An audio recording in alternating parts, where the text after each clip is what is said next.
This is a tuna bust, and this is what we are hunting today. They start from nothing, they're over rapidly. We're keeping our eyes open for signs, we're watching for birds moving across the water, they're the experts. We're looking at what the dolphins are up to. Where are those rings of bubbles where the big predatory fish are herding smaller fish into a bait ball? That's a bust about to happen. Then the big fish tear the small fish to pieces, and that's when you can get in and catch them. It's a bit unusual today because we've got some top anglers in the UK who are real experts in what we call top water fishing. A lot of the fishing which is done in the UK is with spreader bars, but this is very different. This is using really heavy reels and spinning gear to catch fish on soft plastics and also poppers. And a popper is a concave lure, quite substantial, which basically pushes out a amount of water and projects it forward and makes a lot of noise in the water.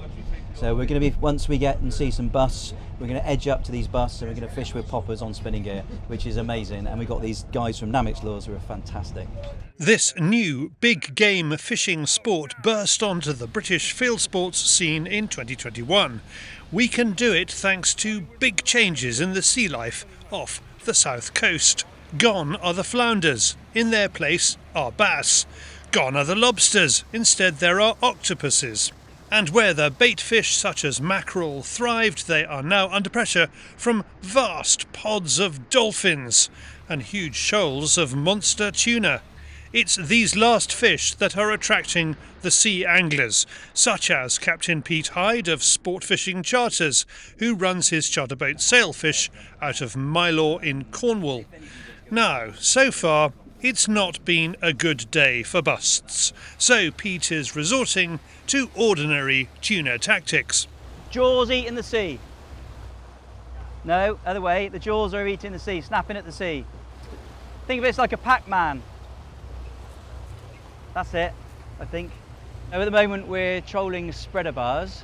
So we've got 3 out at the moment. We've got different lures on the back of a spreader bar. A spreader bar is basically looks like a great big shoal of fish or squid moving through the water, creating a lot of commotion, attracting the tuna up. We're looking for a bust, but we get what we call blind strikes, which is not necessarily that there's a bust going off and there's a feeding frenzy, and we will get fish come up. So at the moment we're fishing for blind strikes. If we start to see a bust develop, which is basically can be anything from a few fish to a blue planet style incredible washing machine of activity, if that happens we'll go over towards it and gently nudge up along the side and hopefully take a fish which is coming around the edge of the bust. The fish aren't really going crazy today yet, they're just odd fish coming up. The seabirds are diving and there's a few fish here and there. So we sort of call this fishing blind almost. We're fishing with lures which are going over the fish, hopefully bring the fish up. So fairly confident they're there en masse down below, but we're not really seeing the big feeding frenzy yet. No blind strikes yet. There's so little activity, there's even time to catch bait fish. Yeah, we just stopped for a minute to try and get some mackerel, which is what we want for dead baits. We have a combination of lures out, some on dead baits, some on pure stingers, and we're going to tow those behind 4 spreader bars as soon as we get some bait. But the mackerel have been a little bit elusive. I think the tuna's eaten most of them. Pete spends plenty of time on the phone and the radio to other tuna boat captains. They tell each other where the tuna are. I am 9 miles southeast of the lighthouse and not seeing a lot. I've seen the occasional fish, yeah, but it's like literally it'll be 2 or 3 splashes. In fact, I've got some right now on the left of me. So we've just seen a few fish come up ahead. Those fish are basically just odd fish coming up. You'll see a lot of birds which are sat on the water as well, and after a while they'll probably just rise and they'll all start heading one direction, and that's when the bigger bust will start. So, and effectively it's the fish, you know, smashing up the small bait fish, so anything from white baits or small anchovy type fish, sometimes mackerel, but not that often. But when it happens, it's quite amazing, because afterwards all you'll see in the water is just thousands of scales everywhere, and all you can do is smell fish in the air, where there's been this huge feeding frenzy. you're being really calm about it, because I mean, I'm on the edge of my seat. You know, this thing could take place at any moment. I'm generally known for my calmness on board, but not always. I'm not overly excited yet because I'm not seeing the big bus that I really want. These are just little ones which are keeping us amused whilst we cruise around and wait until we see the bigger bus, which are just incredible. Seeing literally hundreds and hundreds of 200-pound plus bluefin tuna in a massive swirling washing machine is absolutely fantastic. There's a change in the weather from sunny to overcast, and we see our first bust. Pete steps on it to get the boat onto it. As he approaches, he takes his foot off the gas.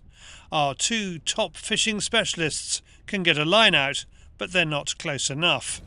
It's all about honour among tuna boat captains. So we saw a bus come up behind a boat, and we were unsure whether they were fishing or not. So I think they might have been doing a wildlife tour. So we headed over, but as we got closer, it was evident they were fishing. So we did the right thing and just held back. And they got one. I'm not sure whether they don't think they did get one. I thought initially they did get one, but I don't think they have actually, because they've moved off now and are cruising off. So they didn't actually get one. So, but there you go. This is what we keep doing. Keep looking. But oh, look at this lot over here. That's tuna. Get the boys, That is tuna. Get the boys. Oi. Get out the front. We're not close enough to get there in time. Pete's on the phone when we spot the next bust. Back. Yeah. Oh, gotta go. Bust. Bite. Is this the one we've been waiting for? Our boat boy, Pip, is supercharged. There must be 1,000 birds out here. This time we get into it, and the Namix guys are ready at the front. Got one. He's got one. Oh, yes. You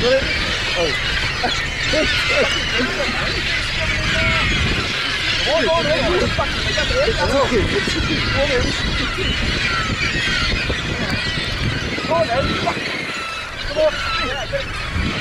He's in. You in? He's in. No.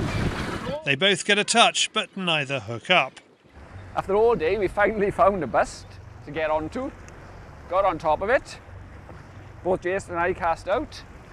He got hit, didn't take. I got hit, struck into it, started taking line, and another fish swam into it and snapped my line. Jason, looks like you fell over at one stage. Yeah, I was on there and pulled the hook somehow. It happens. You can get excited and stuff. I mean, that's what it's all for, isn't it? Yes, a lot of weight in, and then when it happened, just great. It was great, wasn't it? A lot Yeah. of swearing as well. Yeah, just a pity you couldn't stay attached, isn't it? So we could get to see it. It's not long before the next bust. This time Mark hooks up and there is no mistake. The tuna heads off at speed away from the back of the boat and Pete has to slam it into reverse to catch up. Now we have a problem.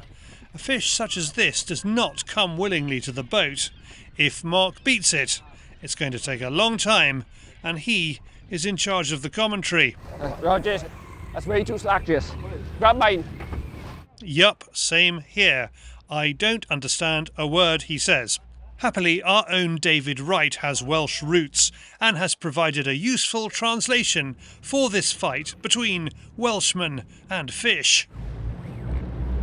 Fucking boiling this, boys. Hurry up! Get out of it. Bit hairy, wasn't it? Woohoo, go faster! Thank you, David. Once the crew has got all the other rods out of the way and Mark has got the butt plate for the rod in position, it's now a question of tiring out that tuna. There's still plenty that can go wrong.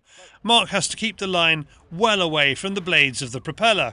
As an experienced tuna angler, he knows this is going to take a while. He is impressively calm in the face of one of the great sporting moments of his life. Good. Excitable. Just pull that down, or down. Yeah, the butt strap onto the arse, that's it. You like being behind somebody else, don't you? Favourite position. Nobody knows what size this tuna is.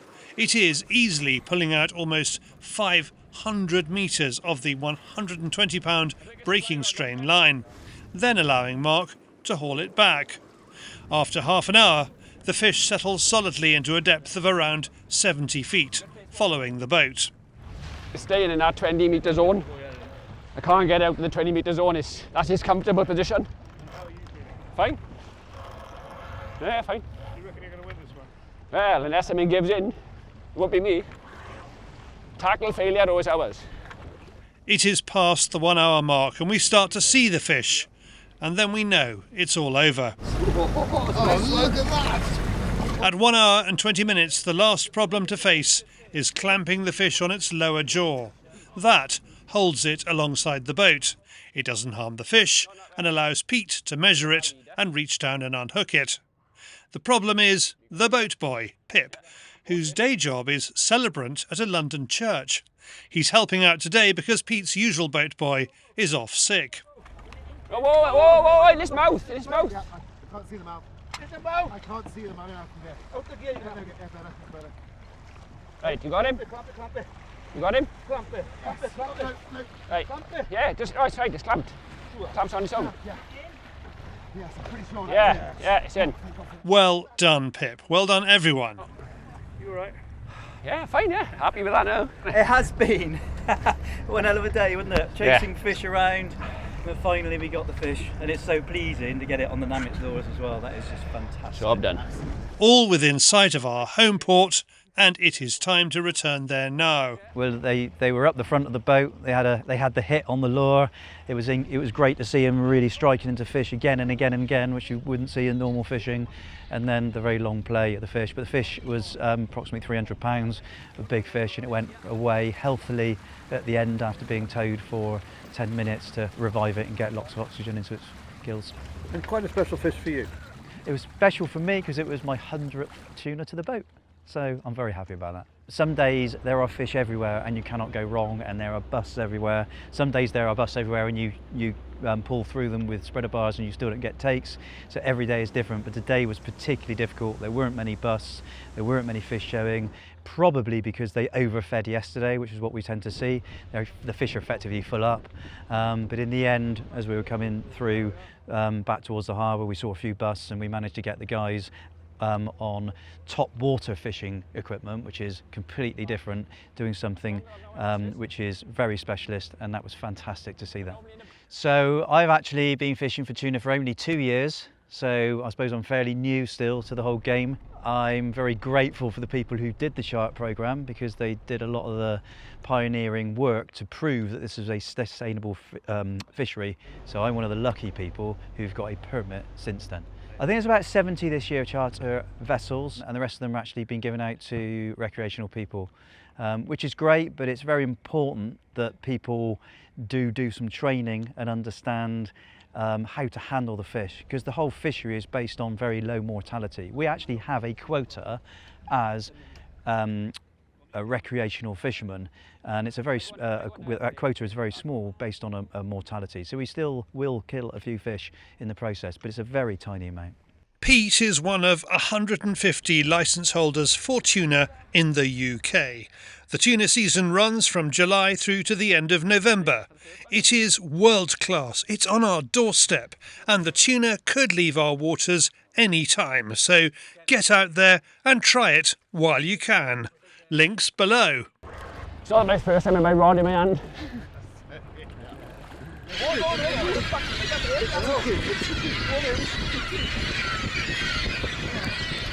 on.